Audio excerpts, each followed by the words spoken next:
विश्वाचे अधिपती आहात. मी तुम्हाला अनन्य शरणारे आहे.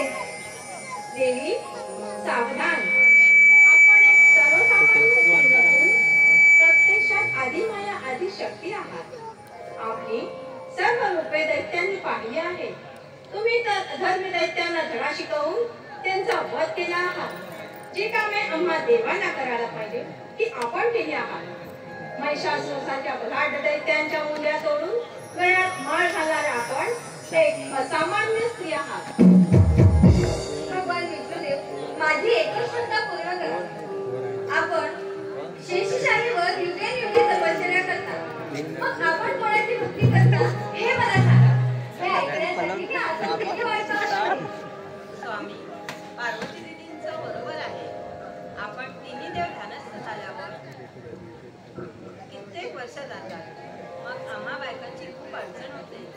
स्वामी, म्हणून सत्य काय आहे ते कळायलाच हवे. माझी पण तुम्हाला हीच विनंती आहे. ठीक आहे, तुमचा एवढाच आग्रह असेल तर त्याचे निरसन मी करतो. देवी पार्वती, मी ज्या ईश्वराची युगांमध्ये तपश्चर्या करत आहे तो देव निर्गुण निराकार आहे. त्याला रंग नाही, त्याला रूप नाही, पाणीही त्याला भिजवत नाही, अग्नीही स्पर्श करत नाही. सर्व ठिकाणी तो असून सुद्धा ते डोळ्यांना दिसत नाही. सर्व प्राणी मात्रांमध्ये त्याला फक्त दानव आणि मानवच वाचू शकतो. अशा ईश्वराची मी आराधना करतो. भगवान विष्णुदेव, मला त्या निर्गुण निराकार ईश्वराचे नाव व रूप सांगा. कृपया एवढे सहकार्य करा. देवी, हाच देव म्हणजेच ब्रह्मसत्य आहे आणि याची प्राप्ती आपण महादेवांकडून करून घ्यावी अशी मी आपल्याला आज्ञा करतो. ठीक आहे, येते मी.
भगवान भोलेनाथ या जगाचे ब्रह्मसत्य मी ऐकले आहे.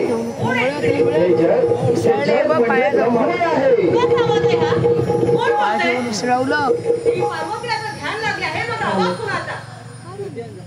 हीच माझी अंतर्दृष्टीने पाहतो. अरे कवी नारायण, माशाच्या पोटात कुकर धारण करून घे, चोरू नये काय? पण लक्षात ठेव, याचे फळ तुला कदापि मिळणार नाही. माशाच्या पोटात राहिला म्हणून मनुष्याचा नाश करून जन्म घे आणि बद्रिकाश्रमात गेल्यावर 12 वर्ष तप केल्यावर मी आणि दत्तगुरु जेव्हा तुला अनुग्रह देऊ तेव्हा तुला याची फळ मिळेल. देवी पार्वती, आपण म्हणावं या भगवान भोलेनाथ, मला त्या निर्गुण निराकार ईश्वराचे नाव व रूप कळले आहे. त्या विश्वाचा अधिपती, त्याची मी इथे बसून तपश्चर्या करणार आहे. तो जोपर्यंत मला प्रसन्न होत नाही तोपर्यंत मी इथून हलणे कदापि शक्य नाही.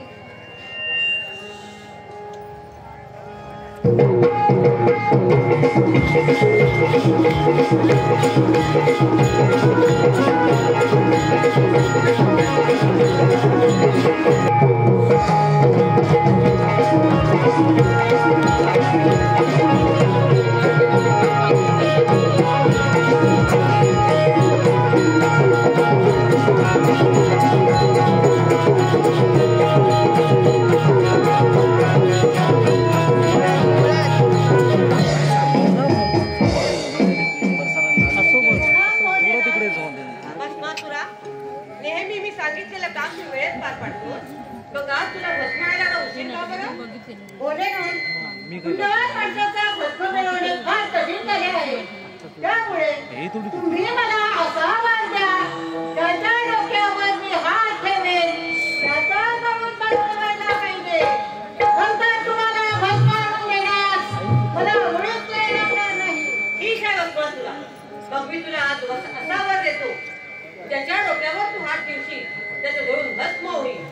तथास्तु, तथास्तु, तथास्तु.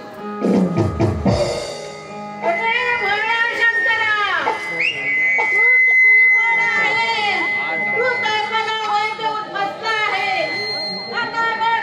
आता मी सोन्याचंही जाळून भस्म करू शकतो. देव हो, आता सावध राहा. मी तुमचा जाळून भस्म करणार, मी अमर होणार आणि आज राज्य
Thank you.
Narayan Narayan Narayan.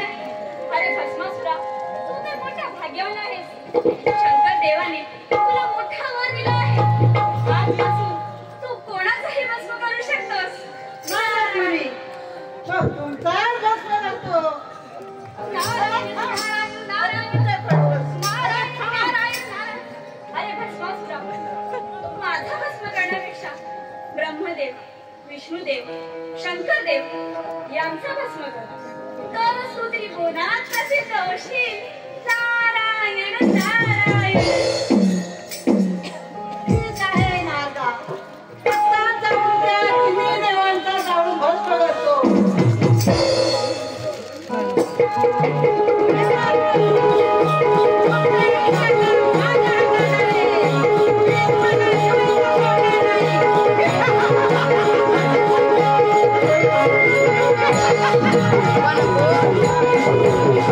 Ada bila